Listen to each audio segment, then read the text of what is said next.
अगर आप US, gulf या किसी और देश में काम कर रहे हैं और आपके बच्चे की हायर एजुकेशन को लेकर मन में सवाल है, तो वीडियो आपके लिए बहुत ज्यादा काम का है। खासकर उन इंडियन पेरेंट्स के लिए जो चाहते हैं कि बच्चा भारत में पढ़े लेकिन फीस और खर्च को लेकर अनश्योर रहते हैं। तो आज हम बात करेंगे भारत सरकार की एक ऐसी स्कॉलरशिप की जो खास तौर पर ओवरसीज इंडियंस और उनके बच्चों के लिए बनाई गई है। इस वीडियो में आज हम समझेंगे कि स्कॉलरशिप क्या है, किन बच्चों को मिल सकती है, कितनी अमाउंट मिलती है, क्या कंडीशंस हैं और अप्लाई कैसे करना है। तो चलिए फिर जल्दी से वीडियो को स्टार्ट करते हैं। हाय, मेरा नाम है वर्षा दुबे और आप मुझे देख रहे हैं एनडीटी टेक एड पर। भारत सरकार हर साल scholarship program for diaspora children यानी SPDC स्कॉलरशिप देती है। इसका मकसद साफ है, जो बच्चे इंडियन ओरिजिन के हैं लेकिन विदेश में रह रहे हैं या वहीं पढ़ाई कर चुके हैं, उन्हें भारत आकर अंडर ग्रेजुएट एजुकेशन के लिए एनकरेज करना। ये स्कॉलरशिप सिर्फ अंडर ग्रेजुएट लेवल की पढ़ाई के लिए है, यानी ग्रेजुएशन के लिए। आप समझते हैं इस स्कॉलरशिप का फायदा किन बच्चों को मिल सकता है। सबसे पहले इसमें आते हैं NRI, PIO और OCI कैटेगरी के पेरेंट्स के बच्चे, यानी अगर आप नॉन रेजिडेंट इंडियन है, पर्सन ऑफ इंडियन ओरिजिन है या ओवरसीज सिटीजन्स ऑफ इंडिया है, तो आपका बच्चा इस स्कॉलरशिप के लिए एलिजिबल हो सकता है। इसके अलावा एक और इम्पॉर्टेंट कैटेगरी है जो कई लोगों को नहीं पता होती। ये स्कॉलरशिप उन इंडियन वर्कर्स के बच्चों को भी मिलती है जो ECR कंट्रीज में काम कर रहे हैं।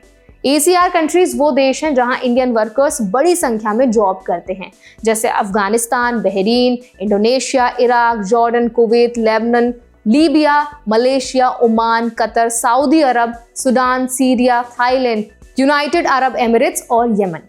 अगर पेरेंट्स इन देशों में काम कर रहे हैं तो उनके बच्चों के लिए भी SPDC स्कॉलरशिप का ऑप्शन है। अब बात करते हैं नंबर्स की।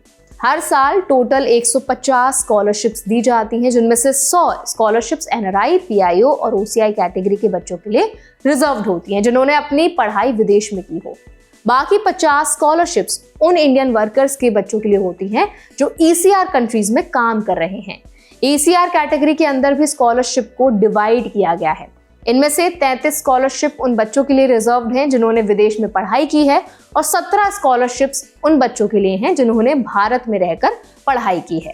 एक और इम्पॉर्टेंट बात यह है कि सभी कैटेगरीज में 50% स्कॉलरशिप्स लड़कियों के लिए रिजर्व्ड हैं, यानी गर्ल स्टूडेंट्स को एक्स्ट्रा प्रेफरेंस दी जाती है। अब सवाल आता है कि स्कॉलरशिप अमाउंट कितनी मिलती है। इस स्कीम के तहत स्टूडेंट्स को सालाना $4000 यानी लगभग 3.5 लाख रुपए तक की स्कॉलरशिप मिलती है। यह amount tuition fees, hostel fees, entry fees और मेस चार्जेस को छोड़कर बाकी एजुकेशन रिलेटेड फीस के लिए दी जाती है। मतलब ये स्कॉलरशिप आपकी ओवरऑल कॉस्ट को काफी हद तक कम कर सकती है। अब एलिजिबिलिटी की बात करते हैं। स्कॉलरशिप सिर्फ उन्हीं स्टूडेंट्स को मिलती है जिन्होंने 11th और 12th पास की है। NRI, PIO और OCI कार्ड होल्डर्स कैटेगरी के स्टूडेंट्स के लिए ये जरूरी है कि उन्होंने 11th और 12th दोनों विदेश में पास की हो। ECR इंडिया कैटेगरी में आने वाले स्टूडेंट्स के लिए थोड़ी फ्लेक्सिबिलिटी है। इसके अलावा 12th क्लास में मिनिमम 60% मार्क्स होना भी जरूरी है। एक बहुत इंपॉर्टेंट कंडीशन ये है कि स्कॉलरशिप अप्लाई करने से पहले स्टूडेंट का इंडिया के किसी रिकॉग्नाइज्ड कॉलेज में एडमिशन होना जरूरी है।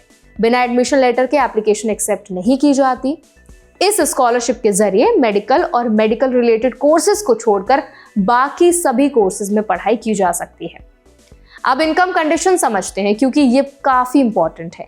NRI, PIO और OCI स्टूडेंट्स के लिए फैमिली की टोटल मंथली इनकम $5000 से ज्यादा नहीं होनी चाहिए।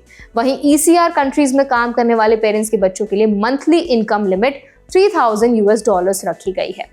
इनकम प्रूफ के तौर पर पेरेंट्स को कंपनी की पे स्लिप या इनकम टैक्स रिटर्न जमा करनी पड़ सकती है। अब बात करते हैं एप्लीकेशन प्रोसेस की, जो सबसे ज्यादा इंपॉर्टेंट है।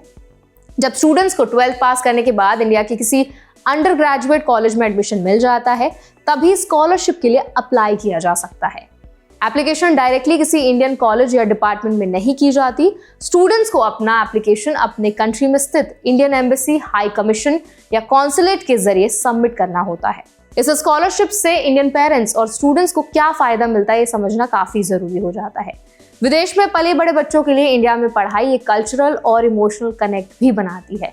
साथ ही एजुकेशन कॉस्ट भी मैनेजेबल हो जाती है। लेकिन पेरेंट्स और स्टूडेंट्स को ये ध्यान रखना चाहिए कि एलिजिबिलिटी, इनकम प्रूफ और डॉक्यूमेंट्स बिल्कुल क्लियर और करेक्ट हो, क्योंकि गलत जानकारी देने पर एप्लीकेशन रिजेक्ट हो सकती है। अगर आप यूएस, गल्फ या किसी और कंट्री में रहते हैं और चाहते हैं कि आपका बच्चा इंडिया में ग्रेजुएशन करे तो SPDC स्कॉलरशिप एक स्ट्रॉन्ग ऑप्शन हो सकता है। सही प्लानिंग और सही समय पर एप्लीकेशन से इसका पूरा फायदा लिया जा सकता है। अगर आपके मन में SPDC स्कॉलरशिप को लेकर कोई डाउट है तो कमेंट्स में जरूर पूछिए। ये जानकारी शेयर करना भी काफी जरूरी है ताकि सही लोगों तक सही अपॉर्चुनिटी पहुंच सके। तो अब ये वीडियो आपको अच्छा लगा हो तो इसको लाइक भी करें, शेयर भी करें। ऐसे और भी अपडेट्स के लिए, वीडियोस के लिए, इन्फॉर्मेशन के लिए हमारे चैनल NBT Tech Ed को भी जरूर सब्सक्राइब करें।